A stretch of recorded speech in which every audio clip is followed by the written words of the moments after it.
باجی میں آپ کا کمرہ صاف کر دوں؟ ملازمہ نے دروازے پر دستک دیتے ہوئے امامہ سے پوچھا۔ نہیں، تم جاؤ، امامہ نے ہاتھ کے اشارے سے اسے جانے کے لیے کہا۔ ملازمہ باہر جانے کی بجائے دروازہ بند کر کے اس کے پاس آ گئی۔ میں نے تم سے کہا ہے نا کہ تم، امامہ نے کچھ کہنے کی کوشش کی مگر پھر اس کی بات حلق میں ہی رہ گئی۔ ملازمہ نے اپنی چادر کے اندر سے ایک موبائل نکالا تھا۔ امامہ حیرت سے اسے دیکھنے لگی۔ باجی یہ میری ماں نے دیا ہے، وہ کہہ رہی تھی کہ ساتھ والے سالار صاحب نے آپ کے لیے دیا ہے۔ اس نے امامہ کی طرف عجلت کے عالم میں وہ موبائل بڑھا دیا۔ امامہ نے تیزی سے موبائل کو جھپٹ لیا۔ اس کا دل تیزی سے دھڑک رہا تھا۔ دیکھو، تم کسی کو بتانا مت کہ تم نے مجھے کوئی موبائل لا کر دیا ہے، امامہ نے اسے تاکید کی۔ نہیں باجی، آپ بے فکر رہیں، میں نہیں بتاؤں گی۔ اگر آپ کو بھی کوئی چیز سالار صاحب کو دینی ہو تو مجھے دے دیں۔ نہیں، مجھے کچھ نہیں دینا، تم جاؤ، اس نے اپنے حواس پر قابو پاتے ہوئے کہا۔ ملازمہ کے کمرے سے نکلتے ہی اس نے کمرے کو لاک کر لیا۔ کانپتے ہاتھوں اور دل کی بے قابو ہوتی ہوئی دھڑکنوں کے ساتھ اس نے دراز سے موبائل نکالا اور اس پر جلال کا نمبر ڈائل کرنا شروع کیا۔ وہ اسے تفصیل سے بات بتانا چاہتی تھی۔ فون جلال کی امی نے اٹھایا۔ بیٹا، جلال تو باہر گیا ہوا ہے، وہ تو رات کو ہی آئے گا، تم زینب سے بات کر لو، اسے بلا دوں؟ جلال کی امی نے کہا۔ نہیں آنٹی، مجھے کچھ جلدی ہے، میں زینب سے پھر بات کر لوں گی، بس میں نے ان سے چند کتابوں کا کہا تھا، مجھے انہی کے بارے میں پوچھنا تھا، میں دوبارہ فون کر لوں گی، امامہ نے فون بند کرتے ہوئے کہا۔ امامہ نے اس دن دوپہر کو بھی کھانا نہیں کھایا۔ وہ صرف رات ہونے کا انتظار کر رہی تھی تاکہ جلال گھر آ جائے اور وہ اس سے دوبارہ بات کر سکے۔ شام کے وقت ملازمہ نے اسے اسجد کے فون کی اطلاع دی۔ وہ جس وقت نیچے آئی اس وقت لانج میں صرف وسیم بیٹھا ہوا تھا۔ وہ اسے مکمل طور پر نظر انداز کرتے ہوئے فون کی طرف چلی گئی۔ فون کا ریسیور اٹھاتے ہی دوسری طرف اسجد کی آواز سنائی دی تھی۔ بے اختیار امامہ کا خون کھولنے لگا، یہ جاننے کے باوجود کہ اس شادی کو طے کرنے میں اسجد سے زیادہ خود ہاشم مبین کا ہاتھ تھا۔ امامہ کو اس پر غصہ آ رہا تھا۔ وہ اس کا حال احوال دریافت کر رہا تھا۔ اسجد، تم نے اس طرح میرے ساتھ دھوکہ کیوں کیا ہے؟ کیسا دھوکہ؟ امامہ، شادی کی تاریخ طے کرنا، تم نے اس سلسلے میں مجھ سے بات کیوں نہیں کی؟ وہ کھولتے ہوئے بولی۔ کیا انکل نے تم سے بات نہیں کی؟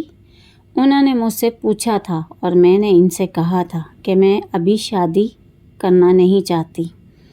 بہرحال اب تو کچھ نہیں ہو سکتا، اور پھر کیا فرق پڑتا ہے کہ شادی اب ہو یا کچھ سالوں کے بعد؟ اسجد نے قدرے لاپرواہی سے کہا۔ اسجد، تمہیں فرق پڑتا ہو یا نہیں، مجھے پڑتا ہے۔ میں اپنی مکمل تعلیم کرنے کے تک شادی کرنا نہیں چاہتی، اور یہ بات تم اچھی طرح جانتے تھے۔ ہاں میں جانتا ہوں، مگر اس سارے معاملے میں تو کہیں بھی انوالو نہیں ہوں۔ تمہیں بتا رہا ہوں، شادی انکل کے اصرار پر ہو رہی ہے، تم اسے رکوا دو۔ اسجد، تم کیسی باتیں کر رہی ہو امامہ؟ میں اسے کیسے رکوا دوں؟ اسجد نے کچھ حیرانی سے کہا۔ اسجد پلیز امامہ، میں ایسا نہیں کر سکتا، تم میری پوزیشن سمجھو۔ اب تو ویسے بھی کارڈ چھپ چکے ہیں، دونوں گھروں میں تیاریاں ہو رہی ہیں۔ امامہ نے اس کی بات سنے بغیر ریسیور کو پٹخ دیا۔ وسیم نے اس پوری گفتگو میں کوئی مداخلت نہیں کی تھی۔ وہ خاموشی سے اسجد کے ساتھ ہونے والی اس کی گفتگو سنتا رہا تھا۔ جب امامہ نے فون بند کر دیا تو وسیم نے اس سے کہا، تم خواہ مخواہ ایک فضول بات پر اتنا ہنگامہ کھڑا کر رہی ہو۔ کل بھی تو تمہیں شادی اسجد کے ساتھ ہی کرنی ہے، پھر اس طرح کر کے تم خود اپنے لیے مسائل پیدا کر رہی ہو۔ بابا تم سے بہت زیادہ ناراض ہیں۔ میں نے تم سے تمہاری رائے نہیں مانگی۔ تم اپنے کام سے کام رکھو۔ جو کچھ تم میرے ساتھ کر چکے ہو وہ کافی ہے۔ امامہ اس پر غرائی اور پھر واپس اپنے کمرے میں آ گئی۔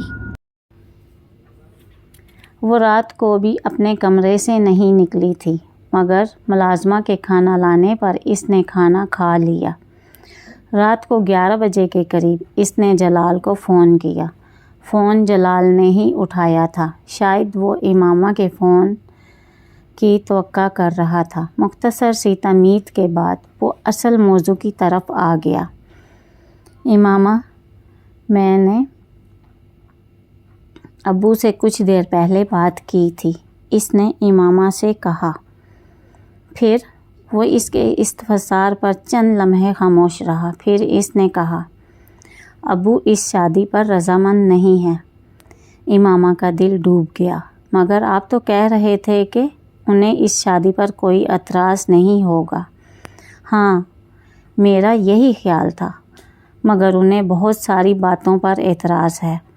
وہ سمجھتے ہیں کہ تمہارے اور ہمارے خاندان کے اسٹیٹس میں بہت فرق ہے، اور وہ تمہارے خاندان کے بارے میں بھی جانتے ہیں، اور انہیں سب سے بڑا اعتراض اس بات پر ہے کہ تم اپنے گھر والوں کی مرضی کے بغیر مجھ سے شادی کرنا چاہتی ہو۔